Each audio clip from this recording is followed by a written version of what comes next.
Hey there, I'm Lee Ullman here with some big news from the National Young Farmers Coalition. We're partnering with Heritage Radio Network on a special season of The Farm Report. It's all about what's happening with the Farm Bill and how it impacts farmers and eaters. I am growing diversified vegetables on land that's been in our family for 150 years. And so with the pandemic, gentrification, property values going up, we had to sell the land and we lost it. Join us as we uncover the untold stories behind this massive piece of legislation that shapes how we grow our food, what we eat, and so much more. The problems we have had, those are things that come from earlier Farm Bill and USDA policy, right? Like Earl Butts, get big or get out. You know, it's my responsibility to know not only what I'm eating, but then like how that all came to be. And realize like, wow, like this piece of legislation, all this money, like it's technically something that I support as a taxpayer. While Congress debates the next Farm Bill, this is not just an invitation to listen. It's a call to action. Be part of the conversation. Subscribe to the Farm Report on Heritage Radio Network, wherever you listen to podcasts. You're listening to Item 13, an African food podcast, and I'm your host, Yorm. Every other week, we'll delve into the world of African food, including chefs, curators, and bloggers. Here's the show. So welcome everyone to the show. I'm thrilled to have Eulanda and Omo today from Hey Dip Your Toes In. Hey guys, how are you doing? Hey Yorm. Hi, we're good, thank you. Yeah, thanks for having us. Yeah, I'm excited to have you on. I was trying to actually remember how we first met or connected. Because I know for sure, we met in London, obviously, during the Africa, what was it? What did I call it? The Africa Food Week London or something like that. Yeah, where you guys hosted a content marketing workshop for us. But I was trying to think how I even first knew of you to contact you. I cannot for the life of me. I guess it must have been on social media. We probably were in the same network of people on social media. Which you guys do a good job of it. We can talk about that in a bit in terms of building audience and connect. It's probably that. But I wanted to kick off with talking about you. Who are Eulanda and Omo? I was looking at your website a little bit earlier, and your about page starts with saying, "We are not the coolest people you'll ever meet," which I wholeheartedly disagree with. So don't say that. Don't say that. We're not uncool, right? Oh, you think we own cool now, huh? Yeah, we can embrace the label now without feeling self. Yeah. Yes, definitely. I agree. So let's kick off by you telling us who you are, the cool people that you are. The cool people. So it's so funny with this whole journey. It's been so much of this accidental career. And I never imagined that, 4 or 5 years, 5 years ago now, almost going on 5 years ago, that we'd be at this place where they were talking to this amazing person that we met through social media, on their podcast about the work and the things we do and how we met each other. And for me, my travel journey was really inspired by my parents. I was born on the Air Force Base in Illinois, moved to Alabama, and then moved to Colorado. And therein kind of began my travel journey. My parents didn't really have a lot of money growing up. And we took to the roads through these epic road trips across the United States. And we've got to see so much geography of the United States that I could definitely say that it became about saying, which state have I not visited by this point? So it was just a really amazing journey. How many states have you visited? Honestly, I think it's just been shy of 10 states that I have not yet to visit. Oh, wow. Yeah, I think I've at least visited almost every state outside of that, without a doubt. And that kind of ties into my kind of where my familial structure was. My family was in the food business. So they owned one of the most popular barbecue restaurants in Colorado at that time. Like as a young child, I grew up working in the restaurant business, going to caterings, working events all the time, and seeing what it took to run a food business. And so everyone was involved in this business, from my aunts, even my mother, even though she wasn't working full time there, she would still put in hours there. And I remember, busking tables and just loving, not busking, but busting, I guess they would say then. But just really like loving meeting people. And for me, it really became about this kind of gateway to meeting people from all around the world.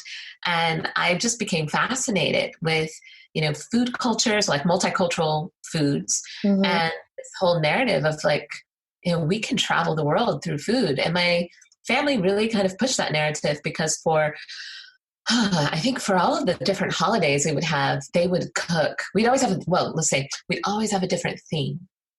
And so through these themes, sometimes it would be West African, other times it would be Creole or Cajun, or they would have, Caribbean food, and everyone would have to take part. So you'd have to, find a recipe. And that was before the days of having, the internet readily available. Right. And, but we were in the kitchen as kids and learning how to cook these dishes, and then learning about them as well, because we'd have to share something about it when you come to the big holiday, and it was a big family.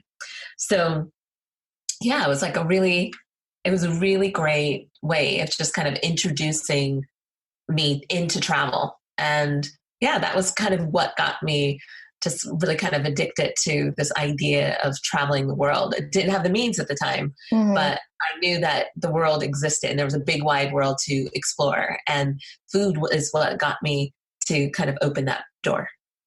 Cool. And my story begins in Nigeria. I was born in Nigeria. I basically lived all my life, went to university in Nigeria before eventually getting a career move that took me from Nigeria to London, to the UK, where I continued my career. I still work in the IT risk management space. But I can't, unlike Eulanda, I don't think I have any profound food memories other than my mother's kitchen and my mother's cooking. That's good enough. So I haven't got any profound food stories. But I guess the real journey towards the blog from a food perspective began when we met and we started dating. Eulanda had a couple of food allergies that we eventually found out.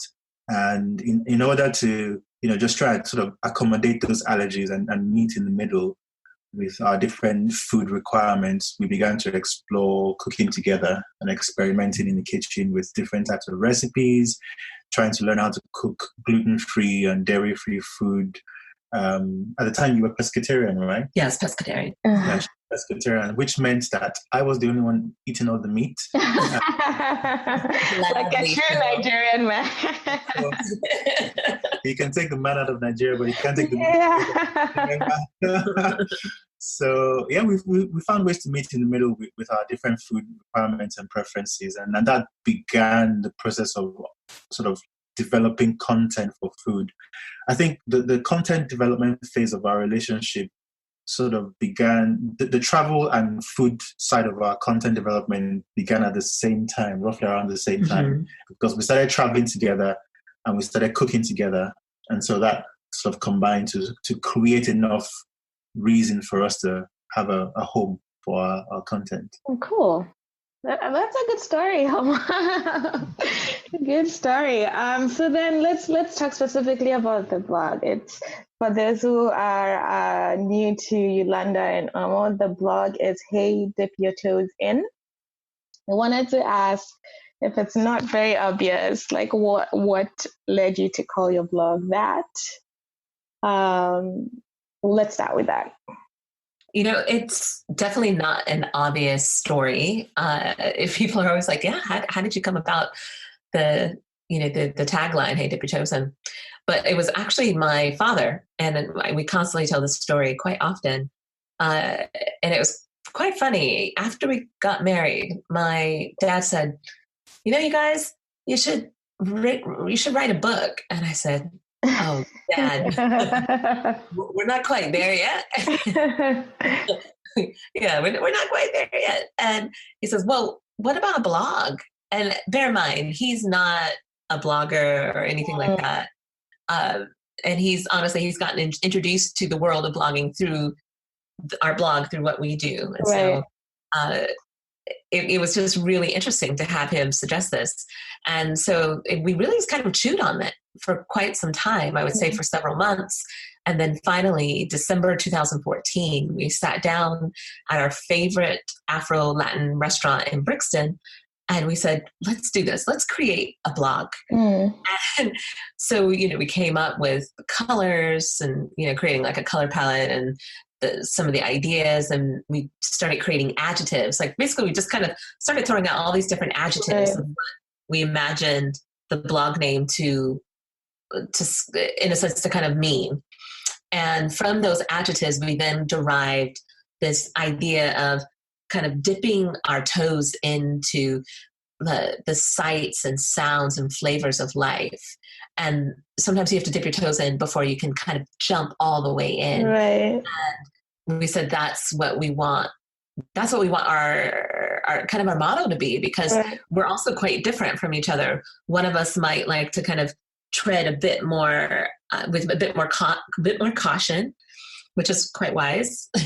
And, the other person tends to like to kind of like dive head in first. And so we found a way to meet in the middle, which is what really does kind of symbolize our relationship, I would say, trying to meet in the middle a lot. So, hey, dip your toes in is what came about. And just to add to that, we also didn't want a name that would box us into a corner. So we didn't want something like Travel with Omo and Eulanda. Because we figured out that at some point we might want to evolve and do other things with the blog. So we wanted to keep it general, which, and that theme of encouraging ourselves, first of all, and then people who follow us to try new experiences and to, go beyond the obvious is what Dip Your Toes In really stands for. Yeah. Oh, I think it's really smart and really, really clever. And the fact that you took the time to, it sounds like you almost went through a systematic process to think about the name and what it would mean, not only in the short term, right, but in the long term as you evolve as a brand or a blog. And Eulanda sort of touched on this a little bit, but I'm wondering what your specific roles are as a team as you work together on the blog, and how it's been working together as a couple, actually, because you guys know that I'm married, and while I love my husband to death, I would do anything for him. I don't know that I could work this closely with one on a long-term basis. Yeah, we get that question a lot about how do you guys work together without shooting each other. Well, I guess we've just been very fortunate. First of all, we met online, and I guess as soon as we met in person, we knew we had a connection, and that connection has stayed with us throughout our time together as in our relationship and then as a married couple. And that's something that we try to preserve. But in terms of our actual roles, we've gravitated naturally towards the things that we're really good at. So Eulanda is really good with design, with photography. She has an eye for imagery and for color and for detail. So she manages the visual side of the blog, the look and the feel, the coloring, the palettes. Yeah, which is really great, by the way. Oh, thank you. Oh, thank you, Yorm. All the social media looks as well. She manages that and makes sure that the brand look is right and projects our character and personality. But Eulanda also runs the business development side of the blog as well. So, creating those new relationships with PR organizations and contacts, finding networking opportunities for us and speaking opportunities. She runs all of that. I'm a bit more in the background because I have a different career that I manage as well. But when it comes to the copywriting, and I guess some of the social media management, especially on the Twitter side. I do that. That's sort of my natural forte. Naturally, that's how we sort of split the. Okay, interesting. So when we're chatting on Twitter with you, it's mostly you. Yeah, it's mostly me. And when Eulanda has to say something, I'm like, "Hey, Eulanda, come and say it. Come on." That said, like, there's always so much going on Twitter, and I didn't naturally kind of acclimatize to the platform until I would say within the last year, like this year. Like, it's now the thing that I might check first thing. Like, I might check it much sooner before I check Instagram or Facebook. Right. It'll be the first thing I check, for updates, and it's kind of the heartbeat of what's going on, in the world. So I go there first. Yeah, and I think I probably had the same experience, Eulanda, in that there was a sort of learning curve with Twitter. Like, I don't think I truly understood how to use it. So I would sort of, to use your phrase, dip in and out. Yes. But over the last, I think, couple of years, I think especially with my husband being a lot more active there, I sort of got into it, and it's, again, like you, it's now one of the first things I check at the beginning of the day. So good stuff. Okay, so since Eulanda does business development stuff, I wanted to speak about how you work with clients. How do you find clients? And in the early stages of the blog, like, who was your first big and maybe food customer, I should say? Like, how did you approach them? And then how do you think about designing what a campaign should look like? Yeah, absolutely. Our first big client was actually IBM, which is a food client, because they had a product called IBM Chef Watson, which was this interesting. Yeah, so it was actually very fascinating because it was a cognitive cooking platform where you put in your ingredients into the web application, like any kind of ingredient. You put in one ingredient, say beetroot, and then it comes up with all these amazing recipes that you can use to cook and create a great meal. So, and you can even start to narrow it down to, I want beetroot, but I want it to be a main dish, or I want it to have rosemary, or want it, all these different little kind of add-on filter settings that you can put in the application. So we were approached by them, and because we'd never heard of the platform before. Of course, we were familiar with IBM, but they approached us, and this was back in 2016. And we immediately jumped on a call with him the following day, and we're extremely excited because we realized that this was going to be our first paying client. And it was for quite a sizable contract at that time. And so we're looking at, the different, I guess, their deliverables. They had ideas of what they wanted us to do. Okay. And so what we did was, instead of just kind of, hearing what they had to say, which was, we took in mind everything they had to say, we did some research on the brand, which is now very much the cornerstone for how we work with brands. We start off with a lot of research, their presence on social media, figuring out their client base and their demographics that they're trying to market to, like who's the user or consumer of their product or service, so on and so forth. And, once we compile that data, then we start creating a proposal. And we've never done this before with any other brands, like even if it was just for like kind of an exchange by exchange product. But we knew that we wanted this first project to go really successfully. So we created, I believe it was like a 12-page like proposal to the brand. And we had introduction, and we go into this about what we can do for them and why we're a great fit. And then we start talking about the project and the type of content we can deliver and the approach that we're going to take, which was really important. And then we move into the packages. So we show them 3 different packages that they can decide to opt into. And they ended up choosing the highest package, which included video content and photos and lots of social media content across all platforms, and blog posts and so on and so forth. So, then we end the proposal with, say, like some case studies. So we show them how we've worked with other brands and the results of those particular campaigns. And then just like a contact page, contacts us for further information.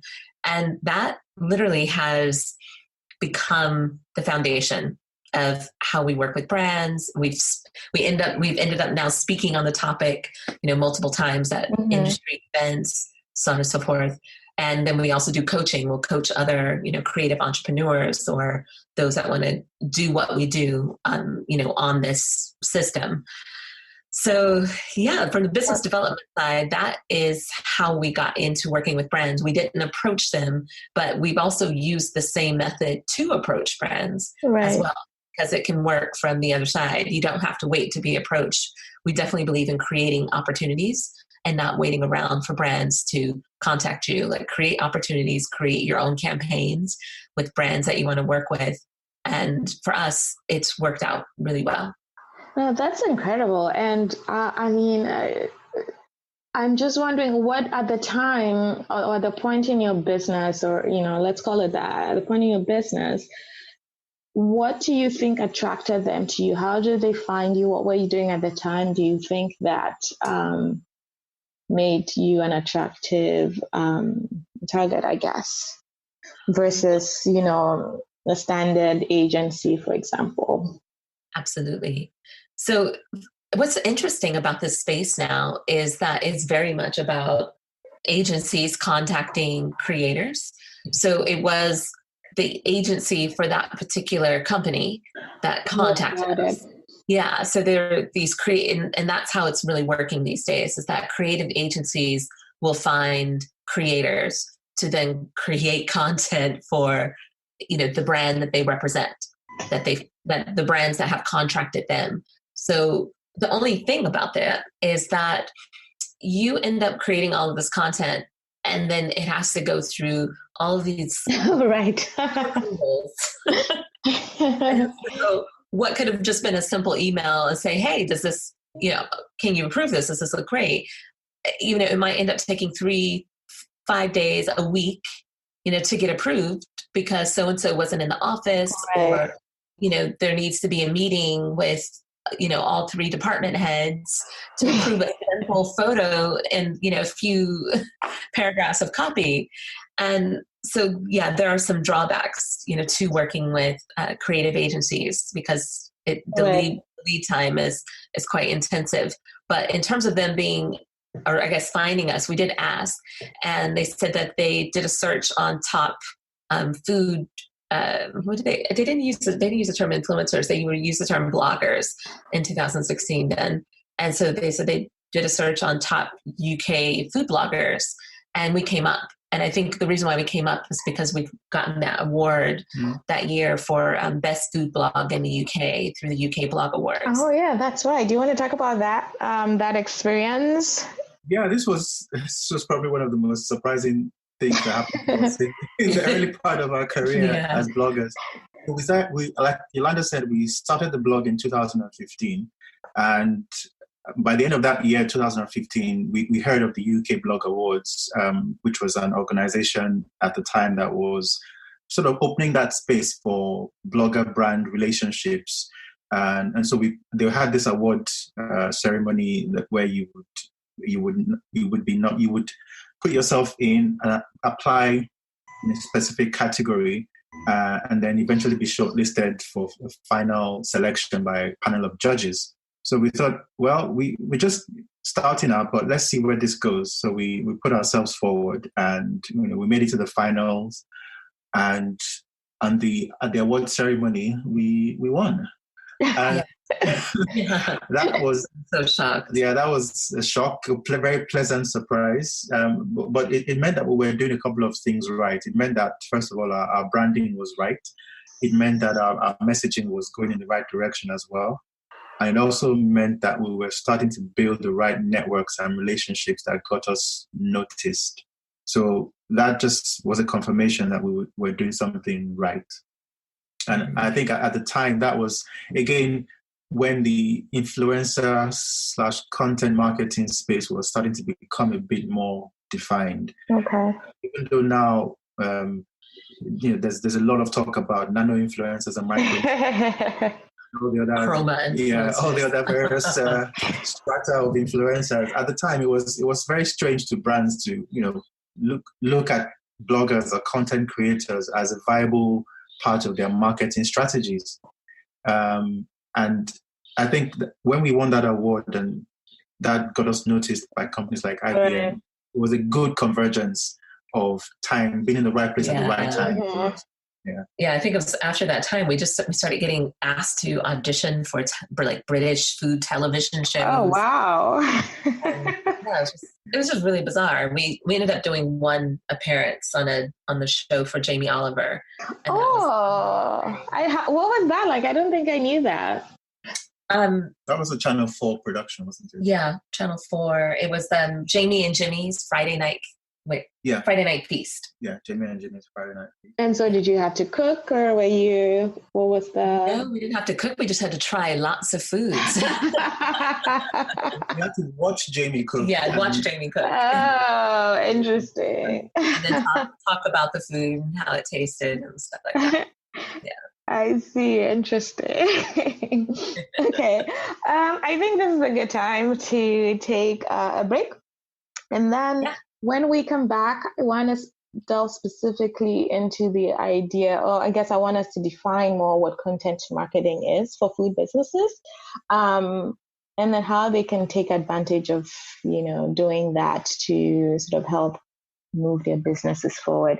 If we have time, I'd also like to talk about building an audience, which sounds like you guys did that really well from the start.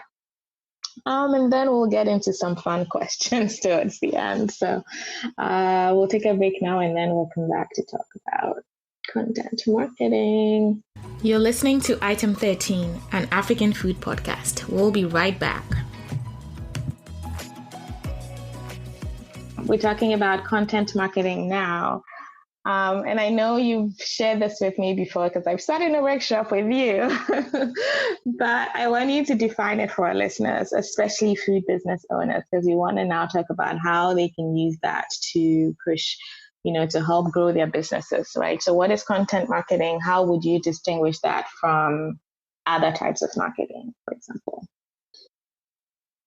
Okay, well, content marketing, I just to sort of summarize it at a very high level, is brands finding creative ways, leveraging social media to tell their story, to engage with their customer base, using different types of content. And by content, we're talking about written copy, talking about blogs, we're talking about videos, we're talking about imagery, gifts, podcasts. All of that is content. Anything that helps the brand tell their story, anything that helps the brand to engage with their target customer base using social media or using social media channels is basically content marketing.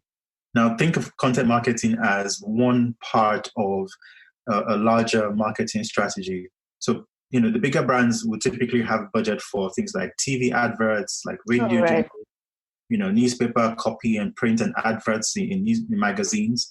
But increasingly, of course, brands are moving to digital space and realizing that there is a lot more activity and traction for their brands in the digital space. There are lots of stats out there about how much content is viewed on mobile these days versus regular TVs, regular laptops. There's also the talk about print media starting to suffer, a decline when you compare that with digital. And there's so many indications that the world is moving towards the digital space. The penetration of smartphones, for example, globally is a lot bigger than it used to be, 5 years ago.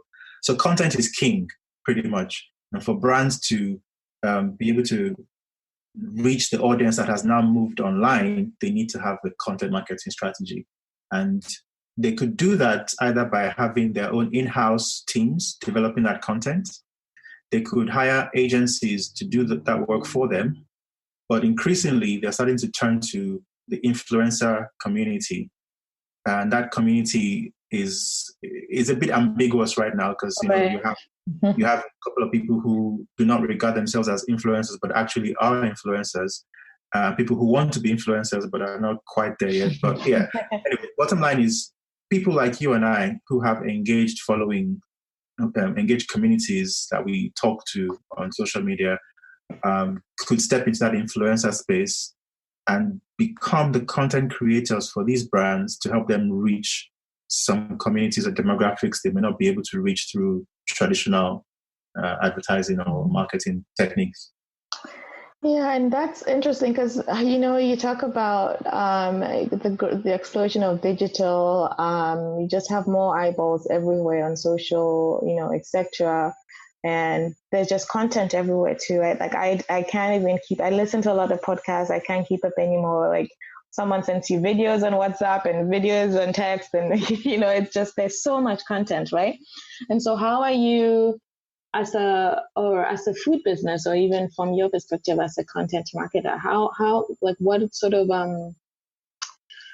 advice would you give in terms of thinking about quality content, right? Because now I find that I see online, especially, people are just pushing anything in as much as possible just to get noticed, right? So how do you balance that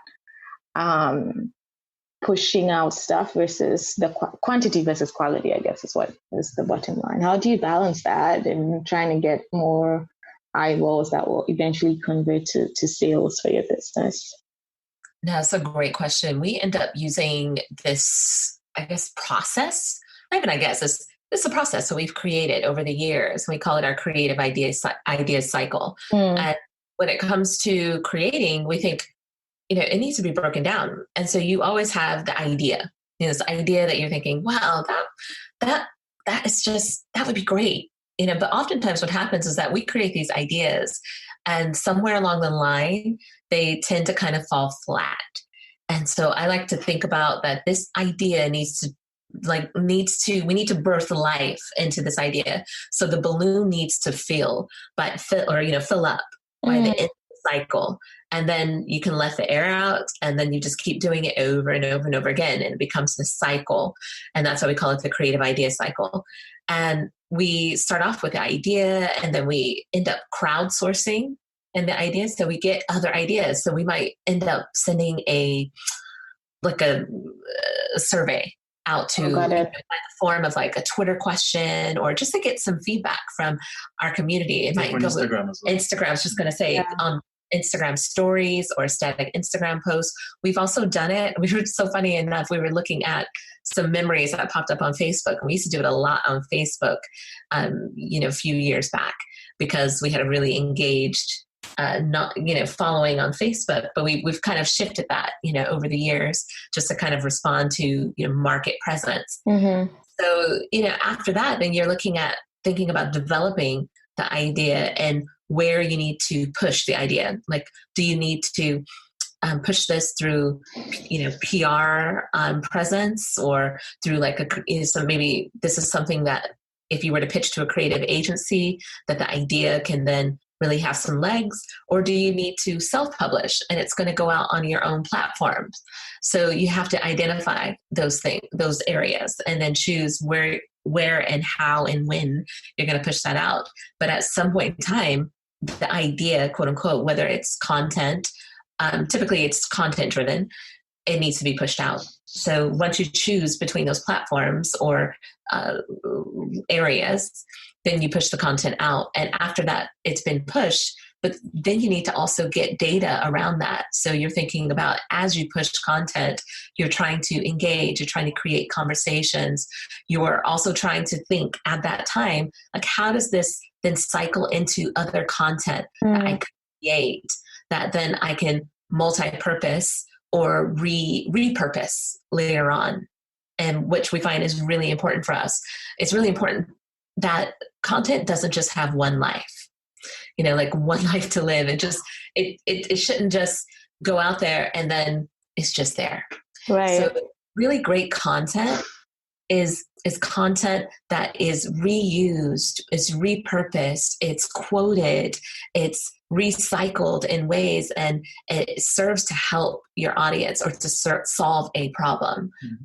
And so it's important for us that, the content continues to live on. So we really do try to find ways to integrate that into our approach, because if it doesn't, if we find that, we think this is going to fall flat and it doesn't really have any life beyond this one kind of big splash, then we realize that it's really not worth our time in investing in it.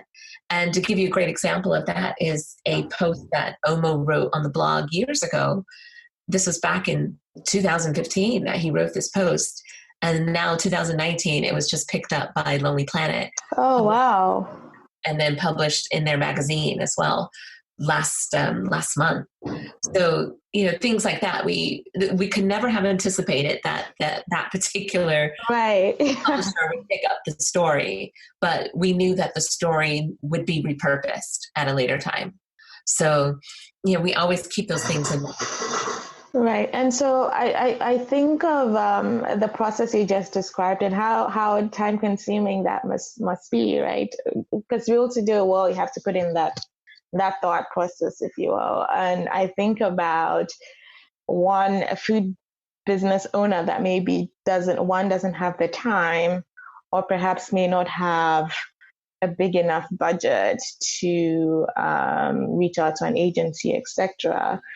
And maybe this is where I'll tap into the top three, I guess your top three tips for food businesses, particularly small African food businesses, which tend to be smaller, right? Whether it's at home or at home on the continent or in the diaspora. So I don't know, what are the tips you can give them in terms of thinking about how to reach their target audience, I guess, within the limits or constraints that they have of time and budget? Yeah, that's a really difficult one. I think for food entrepreneurs have to really think about early on outsourcing and investing into a bit of help.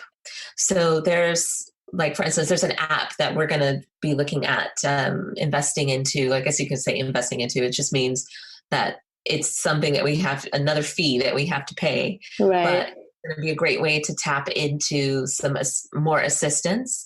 And what it does is that it provides you with an intern for 3 months, for a 3-month period. And then you can go into the next 3 months having someone. So let's say over the year, you can have 4 people that have interned with you. But they all are very highly qualified.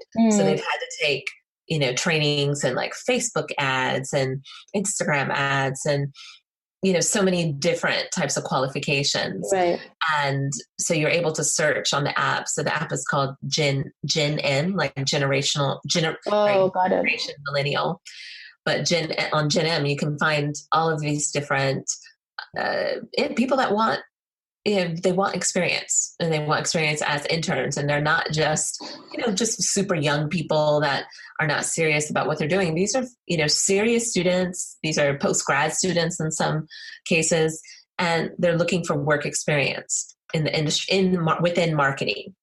So you have to use them for marketing purposes, which is, the main condition of going through the service. So things like that. We've also hired people to do things like Pinterest, so to increase our traffic to our website. And, like things like that, I think are really important as a food entrepreneur, is that you want to be able to spend time doing the things that you're really great at. Right. And as you say that, actually, it just reminded me of like my own self and just before how I was balancing, a full-time job and trying to do so many different things with both Essence 13 and the podcast. And ironic. Now that I have more time on my hands, I'm actually looking for more help. And so I've, for example, outsourced the editing of the podcast. And I'm finding that now it's giving me more time to think about how I engage an audience versus, spending my time. Because it takes probably on average 6 to 8 hours to edit like 1 hour of a podcast interview. And so I found I wasn't enjoying it. And then it was just such a time suck. And so to your point, just going to places like Fiverr or Gen M sounds like a great program also to find people that, are quite like the person that edited the first interview for me last week. He turned it around like very quickly. He's had years and years of audio engineering, blah, blah, blah. I'm like, great. Like, I don't have to focus on that. Now I can focus on who's my target audience? Who do I want to listen to this? Like, get to them versus spending a whole day like trying to figure out how to remove ends and outs.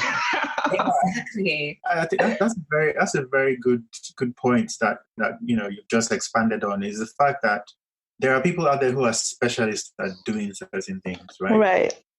And if they're available, if platforms like Gen M or Fiverr or Freelance or whatever are available in the country where you are, I think as a small food entrepreneur or business, it's worth looking into to see if you can outsource some of those more technical side of either editing or content creation to these people. However, it's also important as a small business entrepreneur in the food space to not discount the power of your own personal story. Yeah. I think that, every food business has started from somewhere, whether it's, how you got into, like we shared earlier on, how we started developing content was because we were trying to meet in the middle with allergy. That's a story. And that story is one that in itself is ready to be turned into different types of content. So, food entrepreneurs can talk about, they can show Instagram stories or write blogs or, to update their audience through Twitter about, their process of setting up a new restaurant or going to the markets and why they're choosing certain ingredients and, why they cater to certain types of audiences over others. But there are different stories in there that can come out through the different channels that they use. And so definitely leverage the power of your own story to create content and to reach audiences. But also another thing to remember or to think about is how to crowdsource content from your customers. So people buy your product, or people come to your restaurant, people use your service as a caterer or whatever. Get some feedback from them. Ask them, what they liked most about your service, about your product, about your food. Get them to share those stories with you, either online or through digital channels, and get those, crowdsource those things and use them on your own platform to create content for your channels. So that's a way of, again, outsourcing in a way the content creation process, but this time to your customers. Obviously, we're hoping that, small business people are pleasing their customers. And so the feedback they're getting is mostly positive, hopefully. Get that positive feedback and turn it into content. But you have to ask for it first, because customers will not necessarily give feedback except they've been, they've been wowed and they've been blown away. But even when you haven't blown them away, ask for feedback and turn it into content. So those are ways to generate content. I guess you can either outsource, you can crowdsource, or you can tell your own story of your process or your journey. That's a good point. Outsource, crowdsource, tell your story. It's like a good tagline. Definitely. Just one last thing on that is that you can also encourage user-generated content. So finding ways for your audience to use your ideas, your own unique ideas, to create their own content and encouraging them to share them using, one of your unique hashtags. And that can then fuel more content to your platform because you end up sharing it, or you slide into their DMs and ask them if you have permission to share it. And that's also a really great way to, also kind of pad your social media presence and take the pressure off of yourself of having to always create content, especially if you have a limited budget. Okay.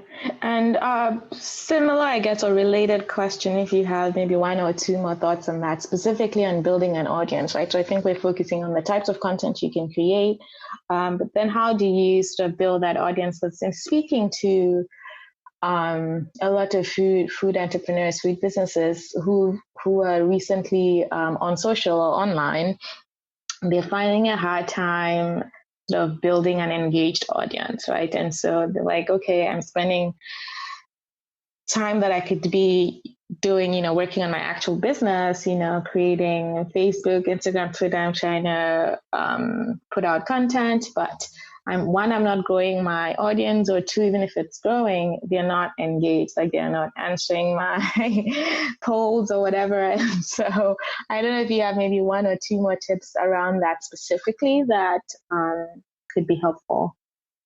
Yeah, you have to find I always say, like, start building that, like, 1,000, that group of 1,000 people that are kind of your ride or die followers. Right. Regardless of what you put out, like, they're always going to be hooked. They're going to engage. And honestly, it's going to take a lot more people going through a lot more people to get that 1,000 that are constantly engaged. The thing is that if your audience isn't engaged, it's not because there's something wrong with them. It actually means there's a disconnect there in what you're sharing or how you're engaging. Sometimes what happens is that through social media, we think it's that, especially with all these different varying platforms, that we get really lost in the journey. And we think, oh, I can just go and share, I can publish something on Instagram and share that then on Twitter, and then also share that on Facebook. Yeah. But it doesn't work that way. You have to create unique content, for these different platforms to reach different demographics, because each person is using these platforms for a different reason. Right. Twitter has a completely different way of, engaging, communicating with one another. You can't just stop in, drop some content, and then peace out. Like, you really need to stay on board. Join Twitter chats.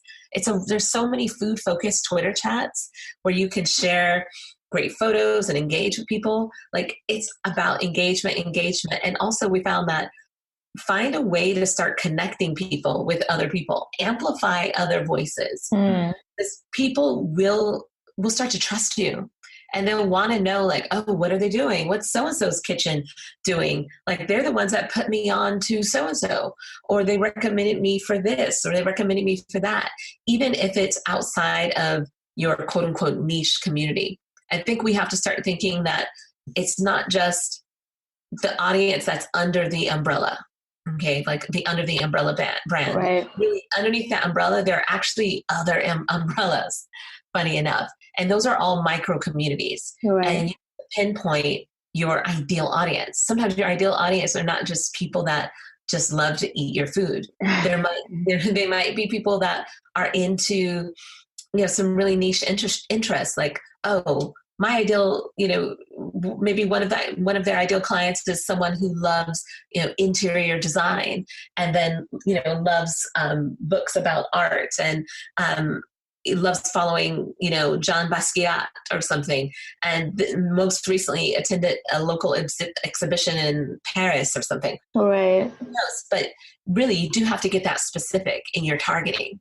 And when you start to create content for those target customers, and you start to engage with them with such ease, because you know who they are, right? And you know what they want to see and what they want to engage with, and it actually becomes a lot easier than trying to just create everything for everybody. Exactly. Coming back to that point she said about your ride or die audience, that customer profile is so important to get right. You can't be everything to everybody as a brand. You have to be everything to somebody. And it's those people who you are everything to that you need to find them through, engaging, going to the communities where they tend to come. Yeah. Whether it's online or offline, go where they are and put yourself forward as somebody who cares about them, first of all, who's ready to share information before you are the one who sells to them. So, for us, we don't just think about promoting all the time. We think about how we can inspire people, how we can encourage, how we can inform, how we can educate, Right. how we can entertain. Yes. And then in creating those conversations, we then can promote and sell. So it's a journey, and it's not going to happen overnight. But once you get that ride or die audience, they become your brand advocates. Right. They're the ones who help you amplify your message. It comes back again to that whole point we said about outsourcing. If as a small business owner, you haven't got the time or the skills to do this, find someone who can.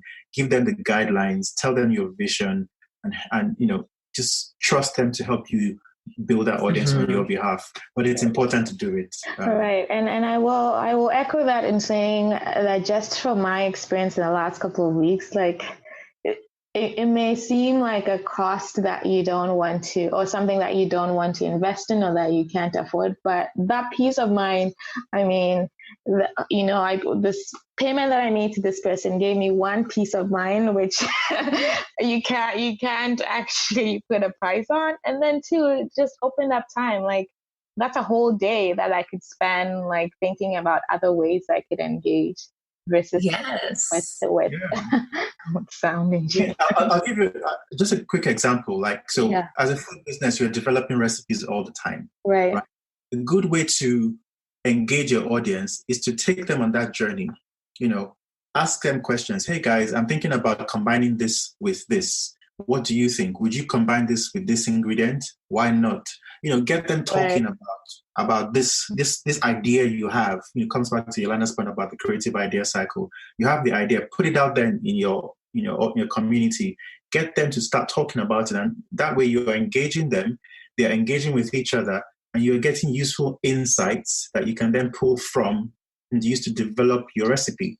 So that's an example of how content creation can work, but also bringing in engagement as well.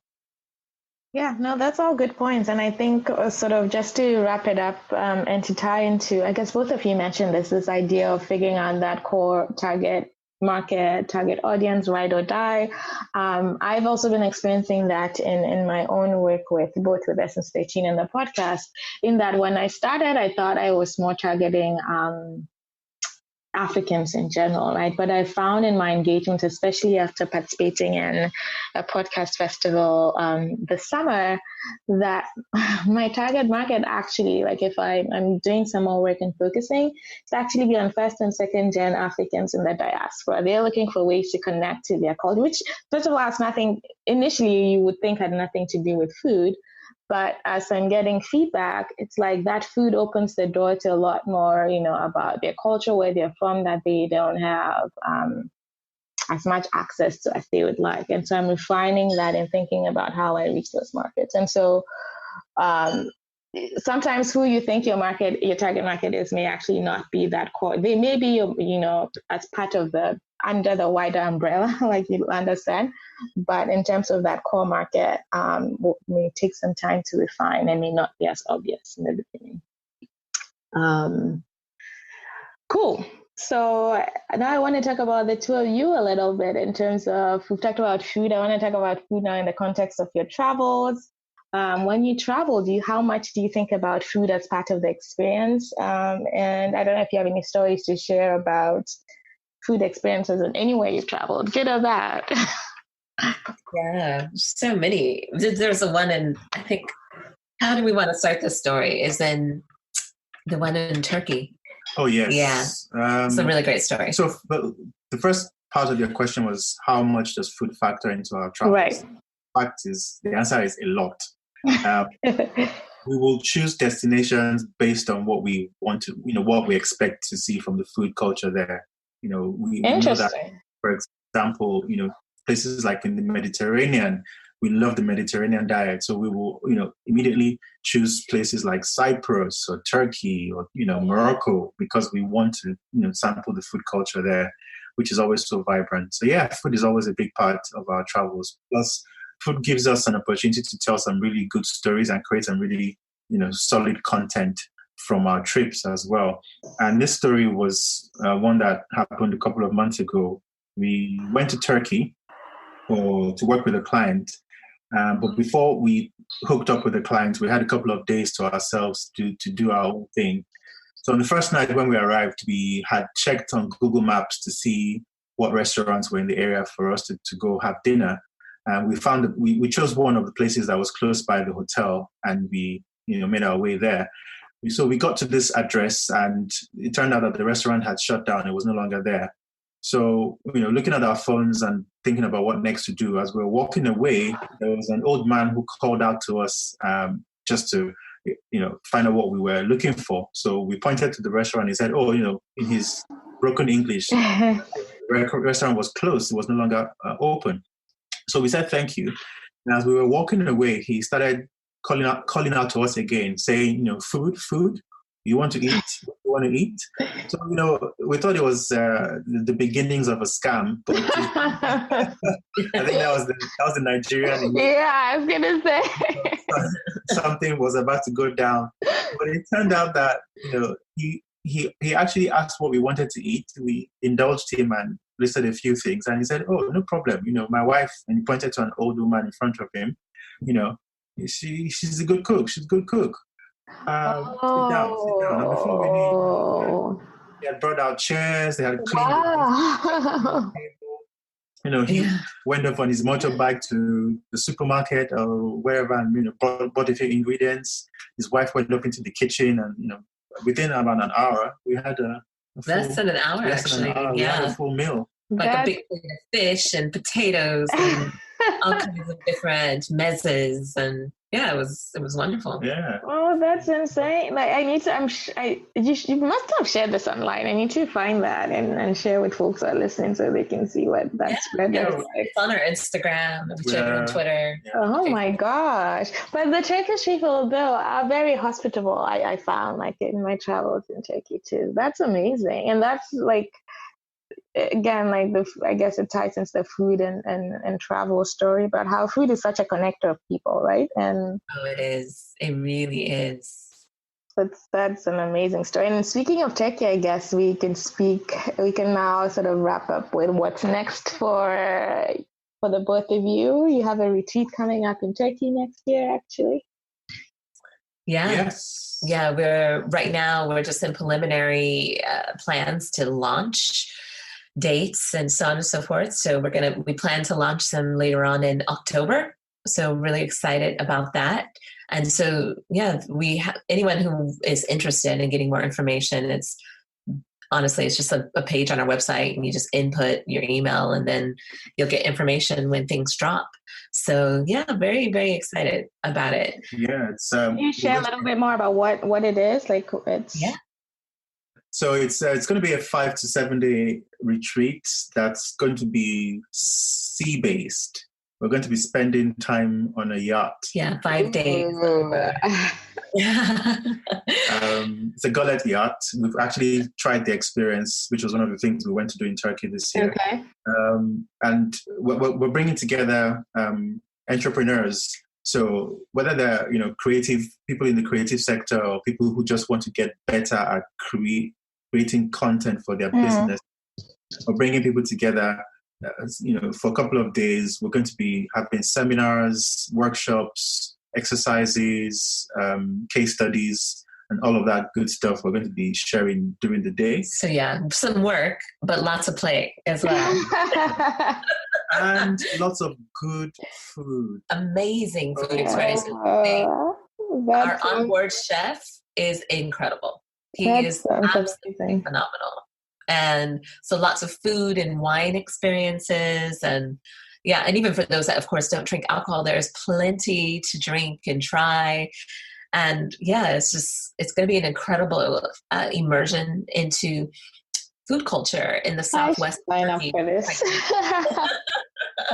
Do you have an idea what time frame? Maybe not dates yet, but what time frame? So we're actually looking at 2 different retreats, so 2 different dates. So one in June, and then the other one being in the end of September, beginning of October. We just haven't nailed everything down yet. So great. So I'll put that in the show notes so that people can sign up to get additional information and be the first to know when that comes out. That sounds like something I should be signing up for. So, and I love Turkey, so Oh yes, I think you would love it. I haven't been south, so like I'm looking forward to. Every time I've tried to go, I've tried to go to was it Bodrum? I think Bodrum, yeah. This is where we would be deporting from. Is Bodrum.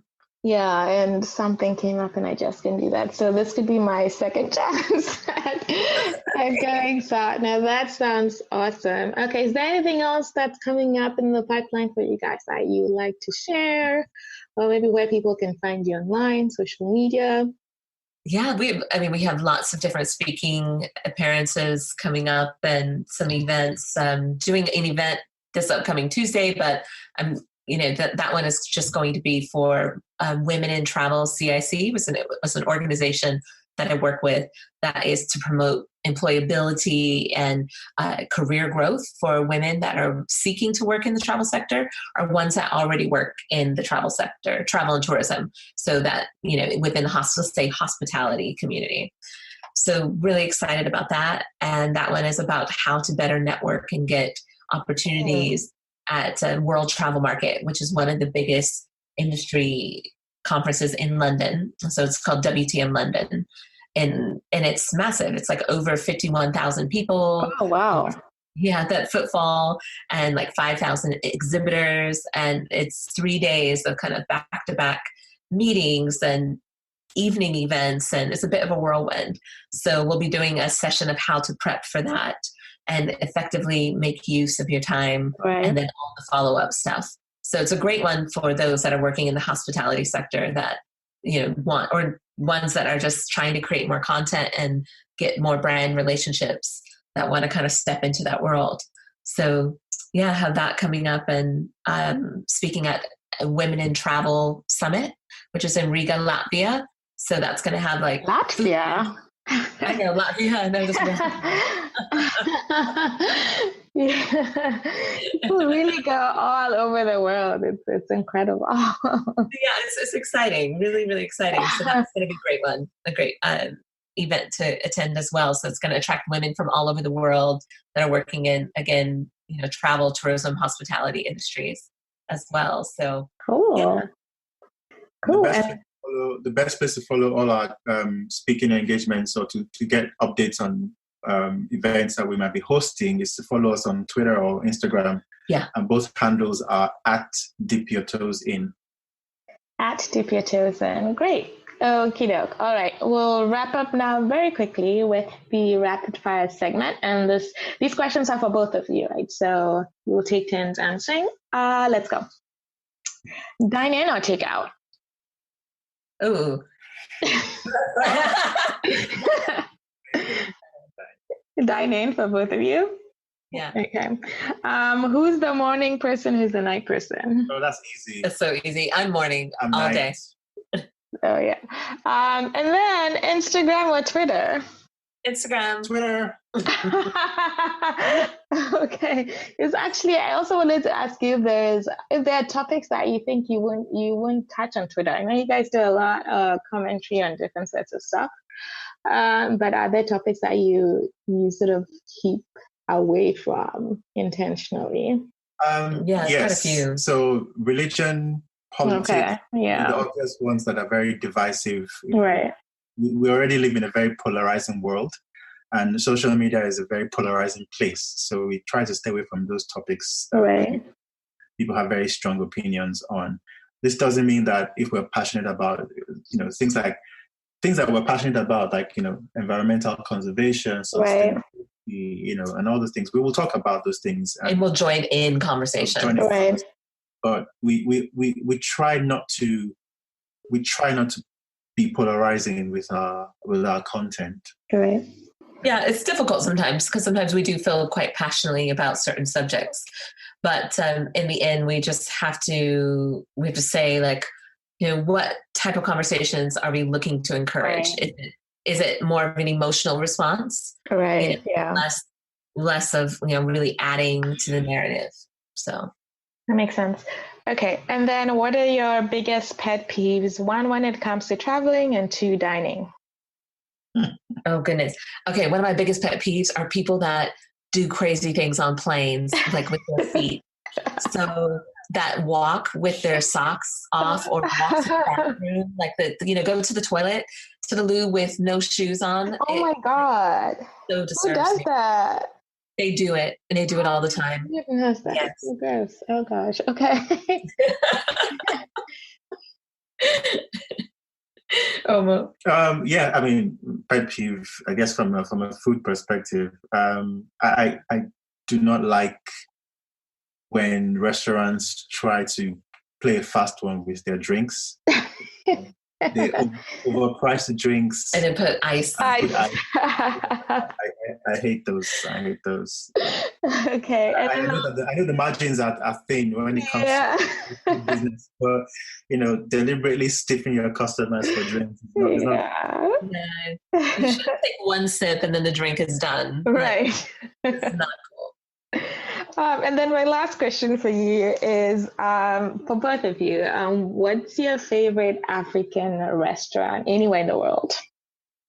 Anywhere in the world. Wow. Oh, that's a difficult one. That's a tough one. But you know what?